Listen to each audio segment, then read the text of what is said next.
All right, here we are. Here we are. Welcome to our weekly hypnosis talks with me, Jasiah, and Pete. And today we wanted to continue our conversation from last week to just go in more depth with imagination, imaginative play, with, the title being Imagination and Imaginative Play. It's not just for kids.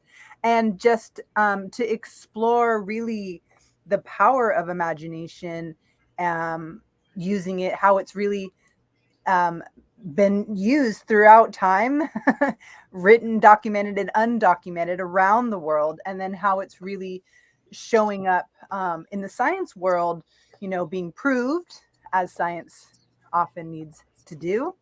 And so we wanted to just talk about that ways that as a practitioner, you can use it in your practice. And that I'm sure you do, just having, gotten certified, but just going deeper into that. And then also, if you wanted to do stuff for yourself, how you might be able to use it. And also tying in how to convince yourself that you can. So, this is the platform for today. So, Pete, tell us a bit more about convincing yourself that you can. Yeah, and it really ties into the imagination. So, if we think of anything that exists today, it starts with someone's imagination.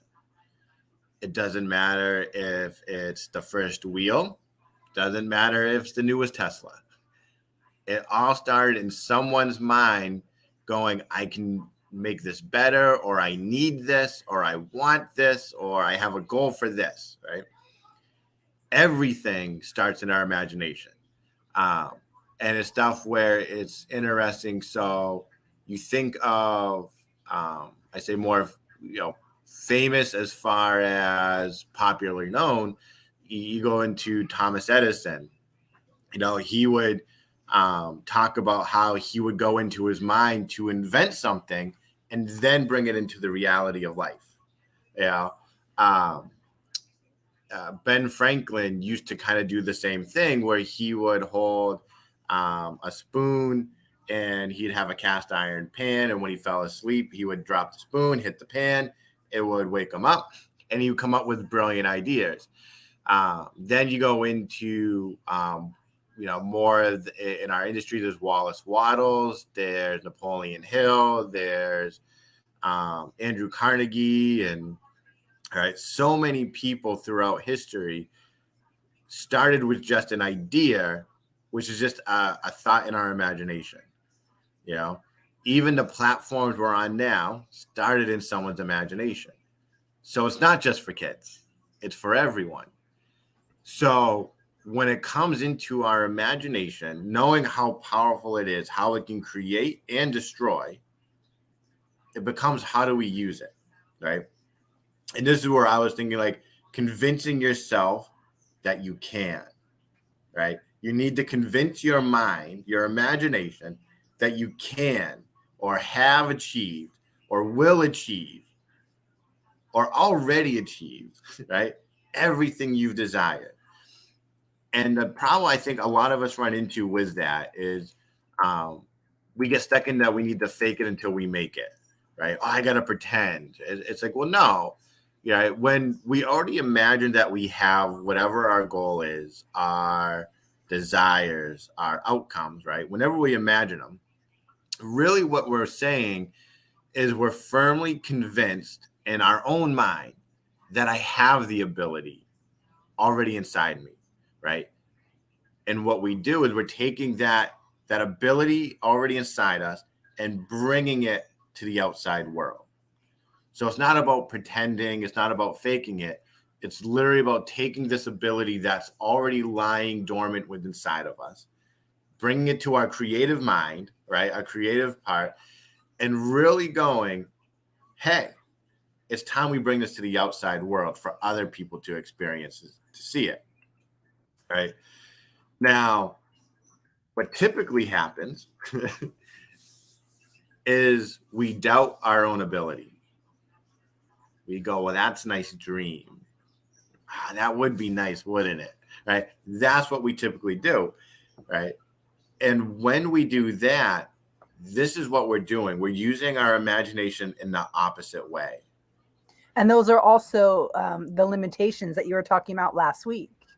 Right, right. These are the limitations. These are accepted thoughts and pictures in our mind of false suggestions, right?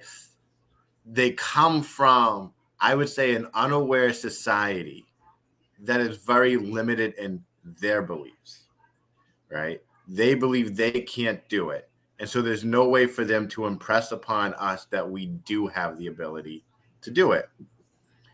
And so it's up to us to use, to harness really our imagination, our ability to look inside ourselves, right? To look inside ourselves and our mind and our self image, our attitude, right? To go, I'm convinced that if I can imagine it, I can create it, right? And this is one where, man, science and history has proven this over and over again, right? As a little guy, right, as a little boy, lightsabers to me were the coolest thing in the world, right? It was in George Lucas's mind, right? Laser swords. It doesn't get much cooler than that. Fast forward to, I think it was 2021 or 2022. Someone literally created one. You know, he was able to take an imaginative thing from someone's mind and create it into something real, right? Certain things, we do have limitations as far as technology hasn't caught up to our thoughts, our imagination, right? That does happen, right? If you think of like the time machine, it's out there in our mind. It's just not out there in our reality yet, right? Because we're missing something, right? An understanding, a learning, something. And how I learned it, and I find it to be very accurate and true, is if we think of energy, which we're all made of, it can't be created and it can't be destroyed. That means everything that is ever going to be created in our universe already exists because the energy already exists. It just hasn't been brought into our physical form yet, our reality as we see it on the outside. And so really what we do is we got to harness our ability, our power to generate that confidence, right? The intuitive direction to bring anything we desire into life into our outside world. So I just want to just interject and just say, like, I'm feeling a different element of power and understanding with that concept of, you know, that energy is just always transformed, that it's not, that it doesn't die. So that I just feel like that's something to really just kind of sink into for a minute, thinking about the power of your own manifestation and imagination, is that there is actually energy that once was, that's been transformed, that can be transformed again, that you can possibly cultivate or bring to you, especially when you're in a moment of maybe feeling powerless or feeling overwhelmed or feeling all like that there's no possible way. It's like, well, imagine the energy that already is, it's just transformed, that it maybe is more at your fingertips than you thought, you know. Yeah. Yeah. It reminds me, there's been, I say, a couple times in my life where I'll get an idea and I kind of just push it to the side, right? And then you're watching like infomercials at 2 a.m. and it's this multi-million-dollar product. And you're like, I thought of that like years ago, right? It's just one of those reinforcements that the energy of that thought, that ability, that product already existed, right? The difference between me and that person is they got that thought and they took action on it. Right. Right. Well, yeah. And like in the let's see, the books I was reading, I can't remember now who it was, but, they talk about all of the major inventors, and just, it all came from imagination. It all came from something that felt like nothing, and they just kept imagining. And the one story in particular I was thinking about was Ford, how he kept saying, I'm gonna cover the earth with these automobiles, and no one believed him, and that he paid his scientists to keep doing something that they kept telling him was impossible. And he said, that's okay, you just stay right here and I'll keep paying you until you figure out the impossible. Keep Yep. expanding your imagination. We're not getting stopped by this limited belief that it's impossible. And then, finally they got to the point where they figured it out, something that it took years, and he was just putting his money into this thing that everyone said was impossible. And finally, they figured it out. And Yeah. that over and over and over again, you know, these people that these house known brand names, products, things that we just think were, when you listen to their stories, just about all of them were told you can't do it, it's impossible, and they use their imagination. Yeah. Which I think should encourage us, that it wasn't just them, wasn't just that they were lucky or that they had money. A lot of them were broke or got broke 10 times. There's an element of using our imagination and tapping into the energies that have not died but transformed, right? Yeah.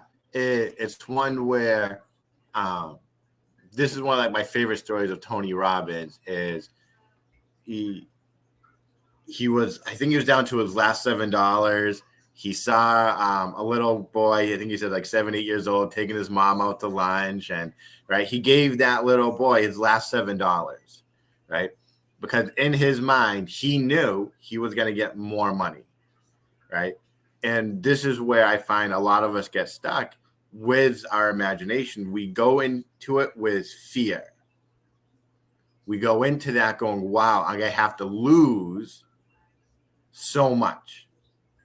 And that's really And hard. That's it's really a hard leap for most people. really hard. Yeah. Yeah.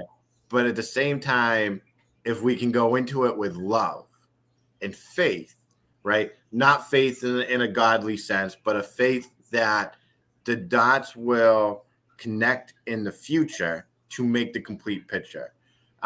It was one where I was actually, I forget who I was talking with. Um, when I said that, they were like, it's like those pictures we used to do as a child where it would have number 1 all the way up to maybe like number 50. And you would just look at the dots going, I don't know what it is. And then you would get like halfway, then you'd be like, I think I see it coming together. And I you would be remember amped. those. Yeah, you'd be amped to go, let me get the rest of the way. And then you're like, there it is. Yeah. Right. The picture was always there, but it was just the dots. And it's not until we can connect the dots really just one at a time. Yeah. Right. You can't just go from 1 to 10. You just connect them one at a time, knowing that they're going to connect to a complete picture at the end. Yeah. And I thought that was like one of the most amazing things, because I find it to be very true, is the faith is just knowing that when you get to the next dot, even if you don't see the full picture, when it gets to the end, you will see the full picture. Well, and I think, the other part that I want to mention that I've heard in these books that I've been reading and listening about, is there's a risk factor, right? And so there are certain people that are more open and willing and comfortable to risk things. Now, it's way less risky to connect some dots on a piece of paper, and if you mess up, it's no big deal, than it being your life, being your livelihood, being your savings account. So I'd love to talk a bit about like limited beliefs, fears, not being able to take risks, and how that kind of ties in with imagination, maybe in ways that it could help be an antidote to help and convincing yourself you can. Yeah. So like, there are big things that are big risks, right? Where when we think about it, it's all fear based as a umbrella term, right? It's fear based stuff that holds us back. And so when we think of stuff we're afraid of, we either don't fully understand it, right? Which means we need to learn something more. We don't actually have a solid plan, right? Where we get to go, once I do step A, I get to move to step B, get to step C, right? And we're gonna wing it, right? Which makes it easy for fear. Or it's not really something we see as rewarding as we want it to be, and that is one where I think is big for a lot of people because it. I'll say something. I had a client earlier where he was talking about going to Mexico, right? And him and his family, I think it was something like $10,000 for his whole family to go to Mexico.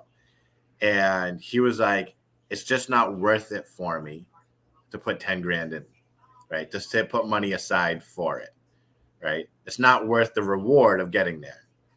Okay, right? For him, he will never make that sacrifice of putting money aside every week, every month, however he would do it to get the reward, right? And so we get to look at stuff like that and really be honest with ourselves of, do I not really see or really want the reward of it? Do I need to learn something, right, to have a clearer picture? Or do I just got to use my knowledge and stuff to create steps to get there, right? Because then it's not going, how do I get from step 1 to Z or A to Z? It's how do I get from A to B? Okay, now that's a lot easier than B to C, right? And trusting the process in that way that eventually when you get to Z, it will be a complete picture. So, what happens when fear is in the way, um, or uh, you know, not being comfortable with risk? You you really have to look at yourself in that moment, right? Because in our everyday life, there is always risks for everything, right? Some risk we naturally or instantly go, it's worth the reward, right? So, like, a risk, let's say for me, is I walk down the street to, the gas station to maybe buy a drink. Well, walking down the street has an incurred risk. I could get hit by a car. A wild animal could come out and jump me, right? Or I could get jumped by someone else. Like, these are inherent risks. But my mind goes, well, the reward of just getting there is going to make me healthier. I'm going to get my drink. I'm going to get my exercise in. Automatically outweighs that risk, you know?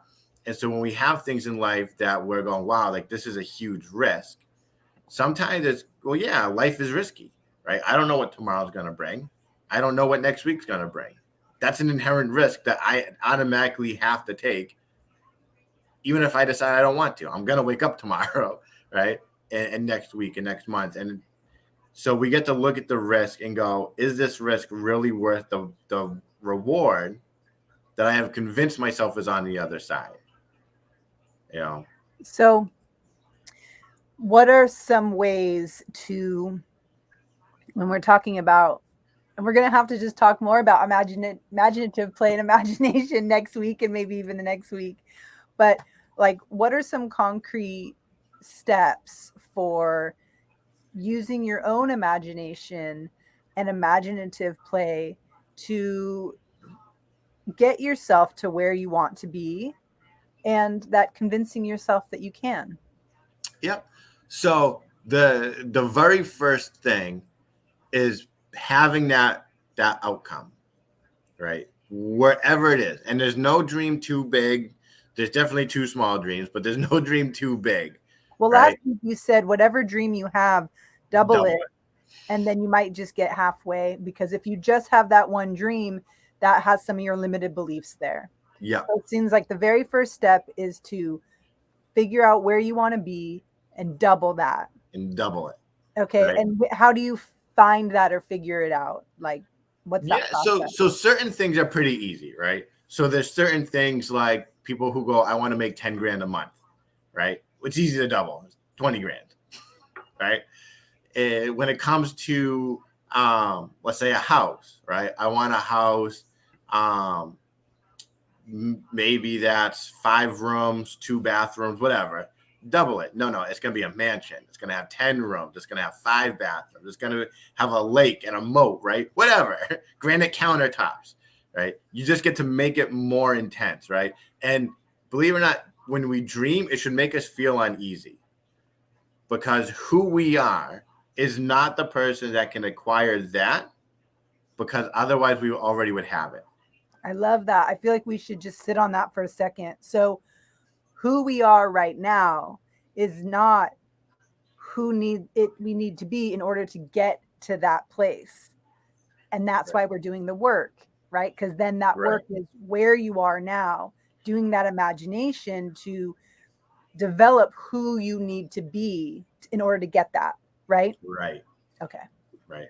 And that is like super like because this is where a lot of people I can get hung up on it. They go, yeah, but I can't do that. Well, no, who you are now doesn't have the knowledge, the experience, the ability, but who you become does.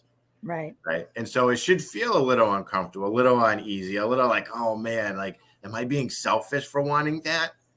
Yeah, that's good. Have those feelings, right? Right. Because then when you get there, it's one where you on the along that journey you will learn so much that your ultimate dream will change, right? You may go into it going, wow, like, you know, having that house with 10 rooms really for what I want. I don't want the 10 rooms. I want a barn, right? It'll change. It won't get smaller. It'll just change, right? And you'll find as you'll go on, you'll go, wow, like, yeah, that would be nice to, yeah, I can do that. To wow, like it's starting to come in, you know. It, at a basic level, what we're doing is we're training our mind to observe certain things, right? So opportunity is one I have learned is always around us. But the thing is, if we're not looking for the opportunity, it will pass us by. It does not stop just because we're not ready, right? It will pass us by. But when we're open, going, I'm looking for these opportunities, they always present themselves.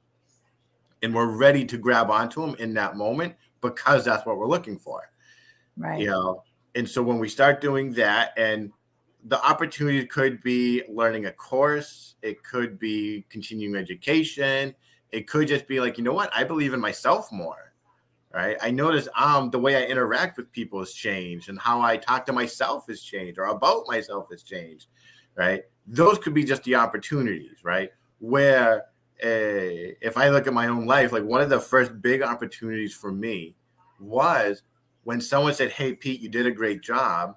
It wasn't, it's no big deal. It was a thank you for recognizing that, right? Taking my credit where credit was due, Mm-hmm. right? Yeah. It's That natural. validation. Yeah, it's natural for us to go, no, it's no big deal, when Yeah. it really is a big deal. Mm-hmm. You know, someone else took time out of their day to acknowledge our success. That's big. That's an opportunity coming, going, you're worth it, right? You're worthy of where you're going. Keep doing it, right? And so if we treat it as less than, we're missing out on making ourselves better. Yeah. You know, Yeah. So, all right, let's take a few more minutes before we end for today.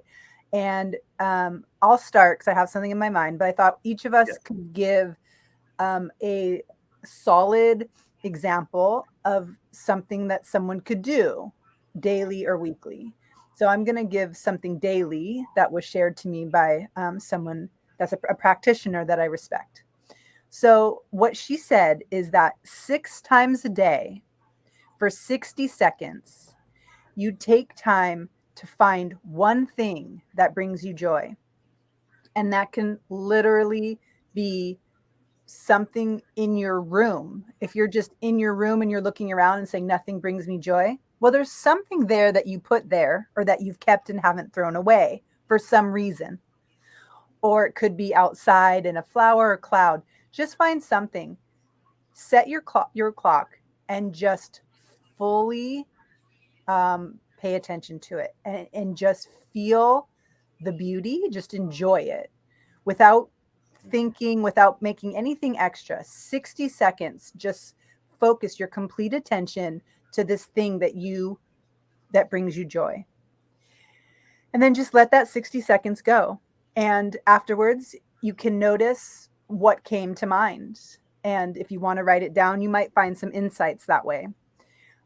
So 6 times a day, every day, 60 seconds, stare completely with all of your focus into something that brings you joy and notice what comes. And there's many aspects to what this does. Um, but partly is when we're in joy, this is apparently one of the highest resonating frequencies. Just obviously, when you're in a state of pain, it's a very different feeling than when you're happy or enjoying something. So just to bring yourself there, and it connects to that idea of what you're saying of, where we put our focus, like, what we focus on, what we notice. You used a different word. Um, I'm spacing out on it at the moment, but if we have opportunities, we often will see um, what's bad. We'll often just focus on all the stuff that's bad and everything, but we can also see that opportunities are always there. It just depends on what we focus on. So by doing this, we are giving our brain a exercise to focus on joy, and then let the body feel joy for 60 seconds. So that's the one that I have to share today. I like that one. Nice. Yeah, me too. Yeah. Because, I say my big one is giving justification for everything you do to move towards who you are becoming. I love that. Because that is one where so many times I feel like in our own lives, and this was a big one for me, was things would happen and I would be like, oh, that just happened. But if I went, no, this happened because I'm going here. Now it has purpose, right? Now it's a lesson that I really learned from. And it helped me take everything that's happened in my life to realize, yeah, of course I'm moving in the right direction because I'm learning all these lessons, these experiences that maybe I would have let pass me by, right? And so when we can give justification, and justification is going, hey, me getting up at 6 a.m. helps me because, right, the magic word of because, it means I got more time to study something, to meditate, to do yoga, to move in that direction, right? To bring in a new client, to be a good father, whatever we want to put behind it. But whatever we put behind it needs to be what we're moving towards. So then what is the concrete thing to do? Can you give like an exercise? So it's with every decision you make, justify it with how it's going to help you get to where you're going, right? Down to the clothes you wear, to the drinks you choose, right?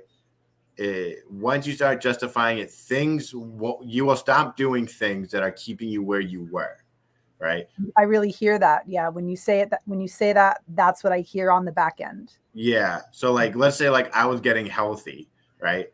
And I'm like, oh, I'm drinking this soda because I can't think of a good justification for it. So if I am becoming healthy, yeah, right. But because you want to doesn't help you get healthy. Exactly. Right. And so if your goal is to get healthy and you look at that and you go, no, well, I'm going to grab this water now because that gets me healthy. Right. Right. Love that. Those things that you can't justify to go in that direction will stop. Yeah. Right. Because you're kind of confronting the monster of, no, this is hurting me. This is keeping me here. I don't want this to keep me here. You're gone. Yeah. Right. All right.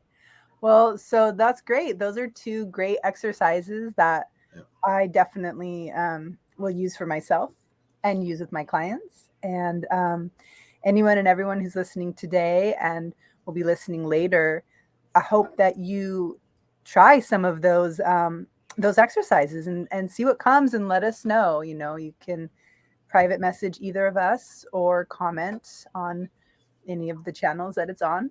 And until then, we will talk to you guys next week. Have a great week. Bye. Bye.